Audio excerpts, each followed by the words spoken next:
경제학자의 서재. 방향을 잃은 대한민국, 그 길을 묻다. 갈수록 살기 힘든 나라 대한민국. 이장 승승장구하던 무역호 시절의 마감. 한국 사회의 주류 집단은 역사상 보기 드문 변화를 한 세대 안에 모두 경험한 매우 특이한 사람들이다. 산업화와 민주화를 겪었고 문명사적 대전환을 의미하는 정보화를 경험했다. 여기에 머물지 않고 또 하나의 거대한 변화를 경험해야 했다. 바로 세계화였다. 마크 레빈스는 세계화의 종말과 새로운 시작에서 19세기 이후 세 차례에 걸친 세계화가 있었다고 기술하고 있다. 하지만 이는 서구 중심의 역사관에서 비롯된 시각일 뿐이다. 과거 한국은 세계화와 거의 무관한 상황에 놓여 있었다. 19세기 이전에는 세계 시장과 단절된 전근대 사회였다.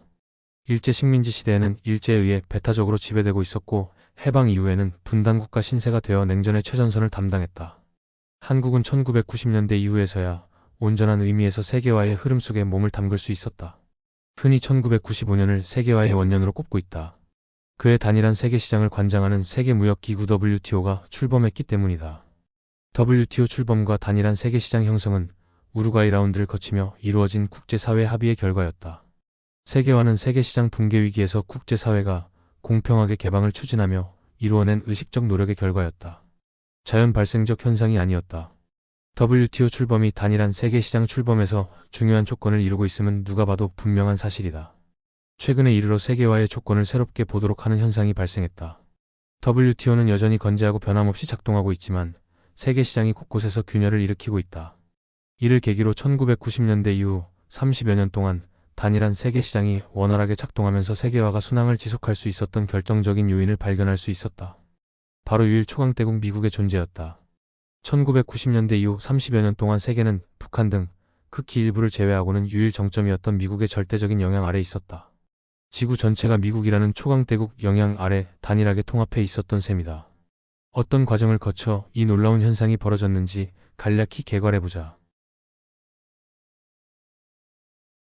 유일 초강대국 지위에 오른 미국. 한동안 세계사를 주름잡았던 서유럽 강대국들은 2차 세계대전 이후 하위 동맹국 위치에서 미국의 엄격한 통제를 받았다. 소련을 별개로 하면 문제의 소지가 있는 곳은 한때 미국과 맞대결을 펼치거나 정면 도전했던 동아시아 강대국 중국과 일본이었다. 중국부터 살펴보자. 과거 함께 사회주의 진영을 구성했던 초강대국 소련과 중국은 사사건건 충돌하면서 급기야 국교마저 단절하는 극단적 분열을 겪었다. 프롤레타리아 국제주의를 앞세우며 사회주의 연대를 강조했던 나라들이 보인 해괴한 결말이었다. 미국은 중소분쟁의 의미를 날카롭게 간파했다. 미국은 중국과 국교를 수립한 뒤 소련에 공동 대항하는 관계를 형성했다. 미국은 중국을 자본주의 세계시장 안으로 끌어들이면 자연스럽게 자유주의 체제로 전환되리라 믿었다. 미국은 중국이 세계시장에 쉽게 진출할 수 있도록 외교적 지원을 아끼지 않았다. 중국은 도광양해를 앞세워 미국 중심의 질서를 존중하며 차근차근 실력을 키웠다. 도광양해는 자신을 드러내지 않고 참고 기다린다는 의미로 중국의 대미 외교를 관통했던 용어였다. 속내는 달랐지만 두 나라는 오랫동안 밀월 관계를 유지할 수 있었다.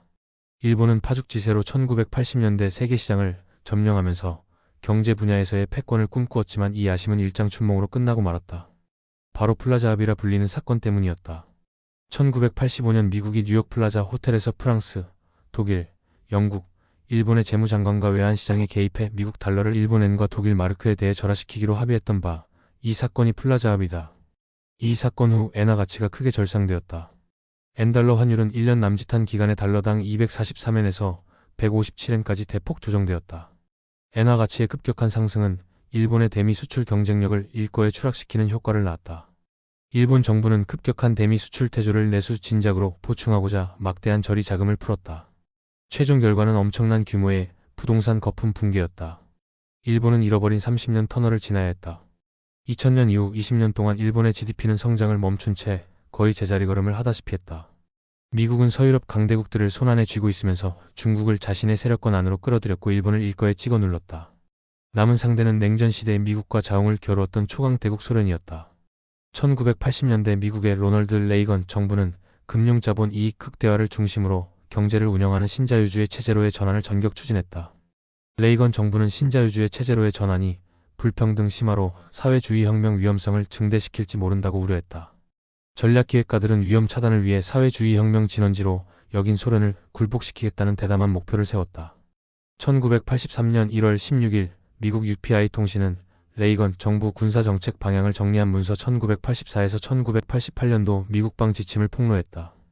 1982년 3월에 미국 군사 분야 핵심 관계자들이 참여해 작성한 문서로서 30여 명 최고위급 정부 인사들에게만 배포한 1급 극비 자료였다. 주요 내용은 이러했다. 미국은 훗날 스타워즈 계획이라 불린 신무기 체계 개발로 우주 공간에서 우월적 지위를 확보한다. 우주무기 개발을 제한하는 제안이나 조약은 모두 거부한다. 1980년대 중반의 소련은 경제적으로 중대 곤란에 처하리라 예상된다. 이 상황을 이용해 소련 무기체계를 무력화시킬 군비 증강 계획을 추진한다. 무제한 군비 경쟁으로 소련의 경제 군사적 기반을 약화시켜 사회적 불안을 유도한다. 최종적으로 소련이 미국에 정치적으로 굴복해 오도록 만든다. 미국은 소련의 굴복을 유도하기 위해 무한 군비 경쟁 게임을 벌였다. 소련은 이 게임에 완벽하게 말려 들어갔다. 소련은 GDP 30% 정도를 군사비에 쏟아부으며 과잉 출혈을 거듭했다.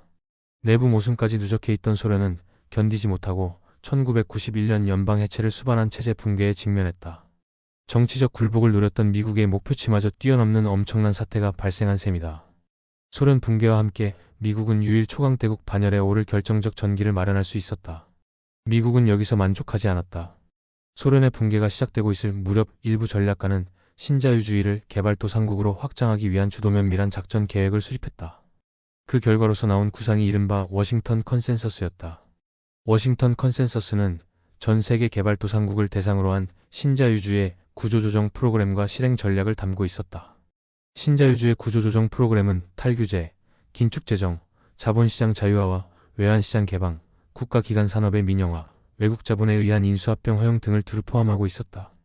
국제금융자본이 개발도상국에서 자유로이 이윤을 추출할 수 있도록 한 프로그램이었다. 워싱턴 컨센서스는 구조조정 프로그램을 차질 없이 관철할 정교한 실행 전략을 담고 있었다.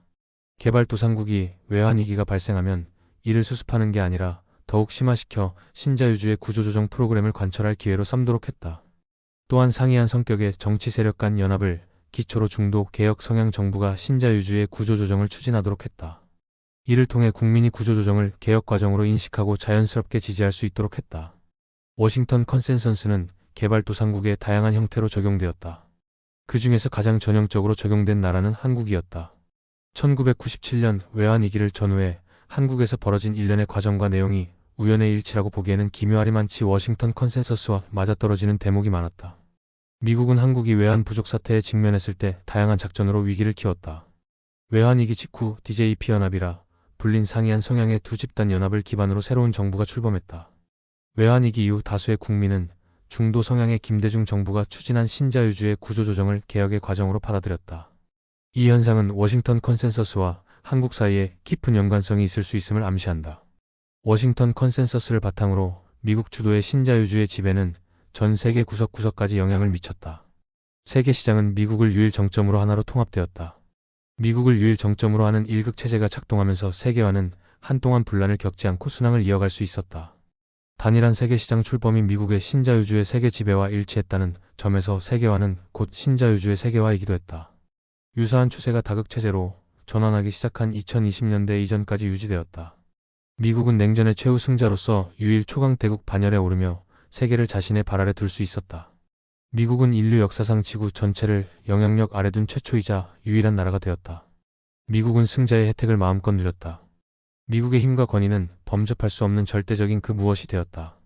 미국이 추구하는 가치와 비전은 세상을 움직이는 기준이 되었다. 이상으로 갈수록 살기 힘든 나라 대한민국 이장 승승장구하던 무역호 시절의 마감일이었습니다.